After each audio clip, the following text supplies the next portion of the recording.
Welcome all of you to my video. In this video we are going to see chapter 3 algebra exercise 3.1 second sumல second one பார்க்க போறோம். இதுக்கு முன்னாடி ஒரு வீடியோல first sum போட்டுருப்பேன். So அத பார்க்காதவங்க பாத்துருங்க. இப்போ second sum பாருங்க. 2y plus z is equal to 3 into minus x plus 1 minus x plus 3y minus z is equal to minus 4 3x plus 2y plus z is equal to minus 1 by 2. இதுலயே அந்த natural solutions தான் கண்டுபிடிக்கணும். So போன வீடியோல சொல்லிப்பேன் natural solutionsலாம் என்னன்னு. So இதெல்லாம் இப்ப பாக்கும்போது first equation பாருங்க 2y plus z is equal to 3 into minus 6z plus 1 இந்த மாதிரி கொடுத்திருக்காங்க. சோ இத நம்ம ஸ்ட்ரைட்டா ஈக்குவேஷன் போட முடியாது. எனக்கு இந்த சைடு x இருக்கு. சோ அதனால நான் இத என்ன பண்றேன்னா உள்ள கொண்டு போறேன் 3 சோ minus 3x plus 3 ன்னு சொல்லிட்டு வரும். சோ இப்போ இந்த 3x இந்த சைடு கொண்டு வந்திருங்க. 3x மட்டும் 3 அப்படியே இருக்கட்டும். அப்போ மைனஸ் இருக்கிறது ப்ளஸ் ஆயிரும். plus 2y plus z is equal to 3. இப்போ இந்த ஈக்குவேஷன் 1 ன்னு எடுத்துக்கங்க. இப்போ ரெண்டு ஃபர்ஸ்ட் லாஸ்ட் ரெண்டு ஈக்குவேஷன்ஸ் அப்படியே எடுத்துக்கங்க. minus x minus x plus 3y minus z is equal to minus 4 no, the second equation. So minus x plus 3y minus z is equal to fourth equation.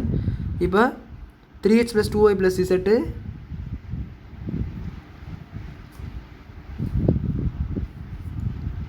3z plus 2y plus z is equal to 1 by 2 minus 1 by 2 ன்னு சொல்லிட்டு வரும். This is third equation.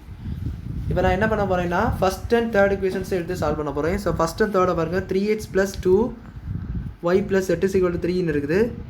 இதுவும் அதே போல தான் இருக்கு. 3x plus 2y plus z is equal to minus 1 by 2 இந்த மாதிரி இருக்கு. சோ இத மைனஸ் மைனஸ் மைனஸ் போட்டீங்கன்னா இது பிளஸ் ஆயிடும். சோ எல்லாம் கேன்சல் ஆயிரும் இந்த side. 0 is equal to 3 plus 1 by 2. So solve பண்ணீங்க 3 இந்த சைடு வந்துரும். So 6 plus 2 by 6 plus 1 by 2, so that is going to be 7 by 2. So இது 7 by 2 வருது. ஸோ இப்படி ஒன்று பாசிபிளா அப்படின்னு நல்லா யோசிச்சு பாருங்க. 0 is equal to 0 தான் இருக்கும். So 0 is equal to 7 by 2 வந்து inconsistent. This is impossible. இது எப்படி வரும்? இது impossible. So this is inconsistent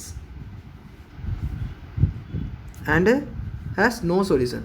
சொல்யூஷனே கிடையாது இதுக்கு. inconsistent ஆனதால இதுக்கு சொல்யூஷனே இருக்காது. ஸோ இது வந்து 0 is equal to 7 by 2 எல்லாம் இம்பாசிபிள். அப்படியெல்லாம் ஒரு நம்பர்ஸும் கிடையாது. ஸோ இது வந்து நம்மளுக்கு நோ சொல்யூஷன் சொல்லி கிடச்சிருக்கு. அவ்வளோதான் இந்த சம். இதுக்கு அடுத்த சம் ஒன்று இருக்குது. இது நம்ம அடுத்த வீடியோவில் பார்க்கலாம். ஸோ இந்த வீடியோ பிடிச்சதை லைக் பண்ணுங்கள், ஷேர் பண்ணுங்கள், சப்ஸ்கிரைப் பண்ணுங்கள். டவுட்ஸ் இருந்தால் கமெண்ட்ஸ் கேளுங்க. தேங்க்யூ.